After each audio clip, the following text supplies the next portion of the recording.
Welcome back to Local Lunch on UCFM, and right now I'm joined by one of, if not the best up-and-coming artists from Canberra, Jett Blyton. Thanks for joining me, Jett. Thank you for having me. I'm really excited to be here.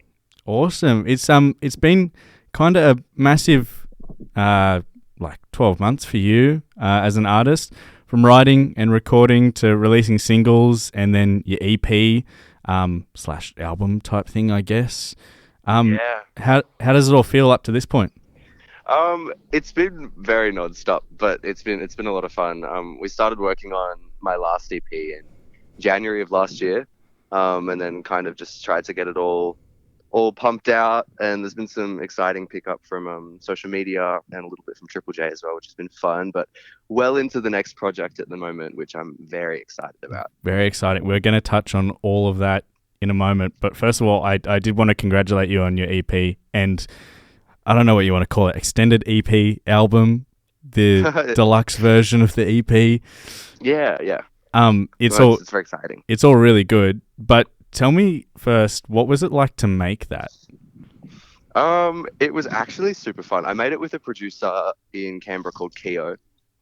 And there were a few other creatives involved along the way, which honestly just made the experience so fun and smooth. And we took our time with it as well, which I think was kind of the important bit. Because I think we took about 10 months to make 6 songs. So we had a little bit of time to sit with the music and make sure it was polished and what we wanted to say and put out.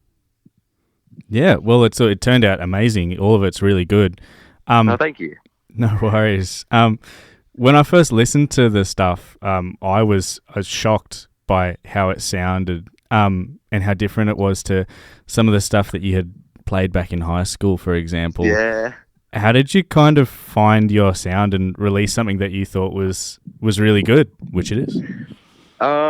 Look, I think when it comes to music, a bit of a tough critic, but I really just love exciting things, exciting pop music. Like I grew up more recently, I guess, listening to Billie Eilish, but like even like Kesha and like Katy Perry back in the day were my number ones, and I always just loved kind of bigger, more electronic sounds, and we really tried to tap into that. And also, the first EP was about like exploring sounds because I still had no idea what I wanted to do, and to an extent, I still don't. But I think we've landed on some real cool stuff over the past couple of projects, and I'm excited for people to hear it. Yeah, that's excellent. You just said something about Billie Eilish, and this popped into my head. What do you think of the new album? I really like it, but I do think it's not as instant as the other ones. Like, I think When We All Fall Asleep will still be my all-time favorite, but there's some real bangers on the new one. I completely agree with you. I think it is very good, but yeah. Anyway, we're talking about you here. With the EP, staying on that for a little bit. Did all the songs have a pretty similar theme, or was it just a bunch of kind of stuff you'd written, like you said, over 10 months and kind of just put it together for the EP, or did you kind of come in with a theme? That's an interesting question. I mean, I wrote them all pretty close to each other. I think I wrote all of the songs except for one within like a 4-month window. And I've been writing for years and years and years, but they were pretty bad up until recently. But no, I think just like they were.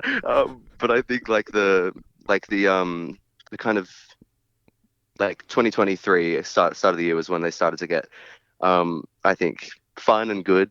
And it's when I kind of wrote all the songs, and I think just like them being in all such a close time window helped it sound a bit more cohesive. Yeah, that's kind of like cool to look at. You wrote them all in a span of 4 months, but then it took 10 months to kind of really finalize them and nail them in. Yeah. I see. Right. And since you released it, obviously you released it, I think halfway through last year. Am I right in saying that? November, at the end of last year. What's the response to it been like since? It's been really exciting. To be honest, like that first project was a big kind of testing ground for, releasing music at all, because I was very new to it. And I was kind of diving headfirst and trying to sort my way through social media and radio and getting my connections solid.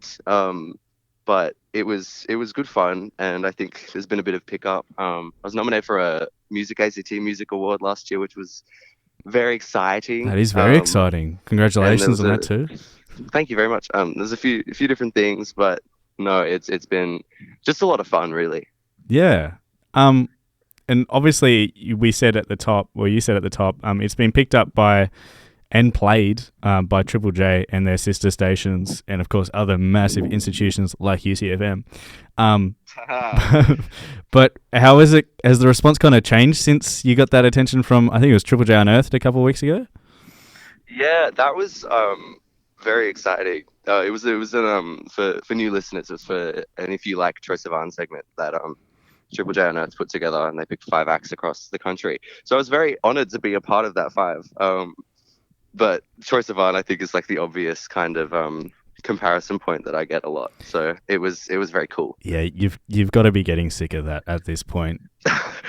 Look, I accept it at this point. I'm like, yeah, I have heard that. Never before. No, and who it's says riveting and groundbreaking? Yeah, exactly. I said it on the show the other week, and I felt a bit bad. I was like, no, you don't have to. It's yeah.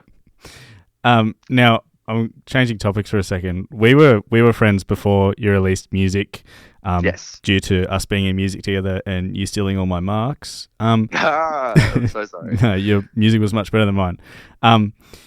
But I remember one class where our teacher made you tell the whole class about your gigs and what that's kind of like. And I was just wondering, how's it changed since? Like, obviously, since then you've released music, you've done more gigs.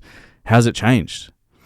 The gigs that I used to do and still do a little bit, there were a lot of kind of like pub style, kind of like market things. It was just good fun because before then I was working at McDonald's, a riveting fine dining institution, and to get to switch it up and actually like sing for money, which was it was a lot of fun.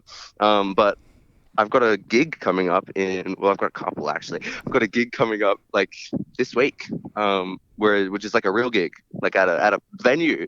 Oh my God, riveting At a venue. Where's it at? Who's playing? Tell us about it.